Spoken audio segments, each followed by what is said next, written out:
Welcome to మన channel JR sisters official all in one channel. ఇంకొక snack ఐటెంతో అయితే మీ ముందుకు వచ్చేసినానండి. నేను రెండు పదార్థాలు తొందరగా అయిపోతుంది అనమాట.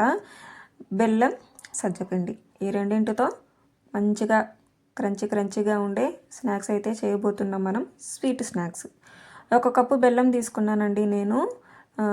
స్వీట్ తక్కువ తినే వాళ్ళే అయితే కనుక 1/4 కప్పు సరిపోతుంది బెల్లము. బెల్లంతో పాటు 2 యాలుక్కాయలు వేస్తున్నాను నేను క్రష్ చేసి. యాలుక్కాయలు వేసేసి ఒకసారి బాగా కలిపి తర్వాత ఇంకొక 2 చిన్న స్పూన్స్ షుగర్ వేస్తున్నాను నేను. అచ్చం బెల్లం కదా అని. స్వీట్ అంత అవసరం లేదు, తక్కువే తినేవాళ్ళు అయితే మాత్రం ఆ షుగర్ కూడా అవసరం లేదు. 1/3 కప్పు బెల్లం వేసుకొని కొంచెం షుగర్ వేసుకోండి సరిపోతుంది. 2 స్పూన్స్, 1 స్పూన్ నెయ్యి వేసుకున్నానండి. బెల్లాన్ని కరగబెట్టుకున్నాను. పాకం అవసరం లేదండి, జస్ట్ కరిగిపోతే చాలు. వాటర్ మనం సజ్జపిండిలో వాడుకోవడానికి. నెక్స్ట్ బౌల్ తీసుకొని ఒక 2 కప్పుల సజ్జపిండి వేసుకుంటున్నానండి నేను. 2 కప్పులకి 1 కప్పు బెల్లం తీసుకున్నా. స్వీటు కొంచెం ఎక్కువే ఉంటుంది. తక్కువ తినాలి అనుకుంటే మాత్రం ఒక పావు వంతు తీసేసేయండి, పావు వంతు వేసుకోండి సరిపోతుంది. తర్వాత 2 కప్పుల సజ్జపిండి తీసుకొని కొంచెం సాల్ట్ వేసి ఒకసారి సాల్ట్ కలిసేలాగా బాగా కలుపుకుంటున్నాను నేను. తర్వాత బెల్లం వాటర్ని సజ్జపిండిలో వేసేసి మంచిగా స్మూత్గా కలుపుకోవాలండి. పిండి నానని అవసరం లేదు. అయితే సేమ్ ప్రాసెస్ సజ్జ బూరెలు కూడా చేస్తారండి. సజ్జ బూరెలు ఎట్లాగంటే హాట్ వాటర్ వేయరు. బెల్లాన్ని కరిగించి కొంచెం చల్లారిన తర్వాత కలిపేసి వంట సోడా వేసి సజ్జపిండిలో బాగా మెత్తగా కలిపి నానబెడతారు. ఫస్ట్ బాగా నానాలి.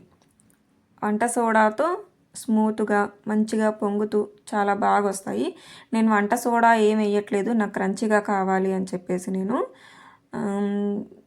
సజ్జ బూరెలు నెక్స్ట్ వీడియోలో కుదిరితే నేను పోస్ట్ చేస్తానండి. అవి కూడా చాలా బాగుంటాయి. అమ్మమ్మల కాలం నాటి స్నాక్స్ కదా, సజ్జ బూరెలు అంటే ఎమోషన్ కదా, చాలా బాగుంటాయి. నెక్స్ట్ వీలైతే నేను పోస్ట్ చేస్తాను.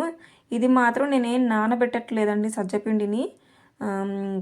అసలు వంట సోడాలా కానీ బేకింగ్ సోడా కానీ ఏం వేయట్లేదు. ఎందుకంటే నాకు స్మూత్గా అవసరం లేదు, నాకు క్రంచిగానే కావాలని నేను అవేం వేయకుండా జస్ట్ సాల్ట్, సజ్జపిండి, బెల్లం వాటర్, కొంచెం నెయ్యి గుల్లగా రావటానికి.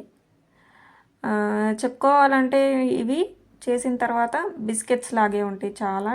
అంటే సజ్జపిండితో బిస్కెట్స్ చేసినట్టు ఉంటాయి, లేదా స్వీట్ చెక్కలు అనొచ్చు సజ్జపిండితో చేసేవి. సజ్జపిండి అంటే హెల్దీ కదండి, చాలా బాగుంటాయి. ట్రై చేయండి కుదిరితే.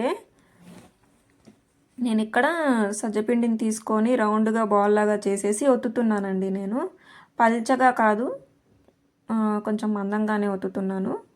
మరీ సన్నగా ఉంటే ఏమో వద్దులే అని చెప్పి మందంగానే చేస్తున్నాను.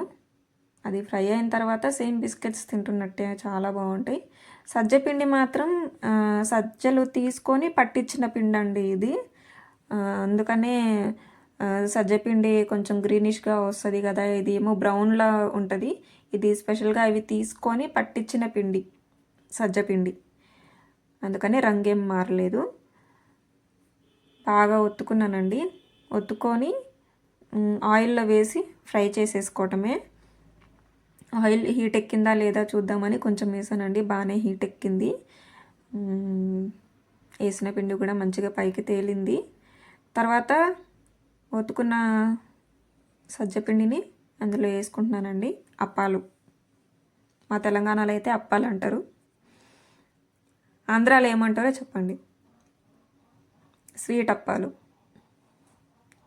అది కాలిన తర్వాత ఇంకోటి వేసుకుంటున్నాను. పైన ఆయిల్ పోసుకుంటూ మంచిగా ఫ్రై చేసుకోవాలి. అంతే, స్వీట్ అప్పాలు. ఇక్కడ ఆంధ్రాలో చెక్కలు అంటారేమో అప్పాలని. స్వీట్ చెక్కలు లేదంటే బిస్కెట్స్, మీ ఇష్టం. నేనైతే స్నాక్స్ అనే అంటాను. స్వీట్ స్నాక్స్ చాలా బాగుంటాయండి, ట్రై చేయండి. ఇంకా అంతేనండి, పెట్టుకొని తినేసేయడమే. వీడియో నేను ప్రజెంటేషన్ వీడియో చేసినాం కానీ అది ఎగిరిపోయిందండి. నచ్చితే లైక్ చేయండి, సబ్స్క్రైబ్ చేయండి. అందరికీ నమస్కారం అండి. ఉంటానండి.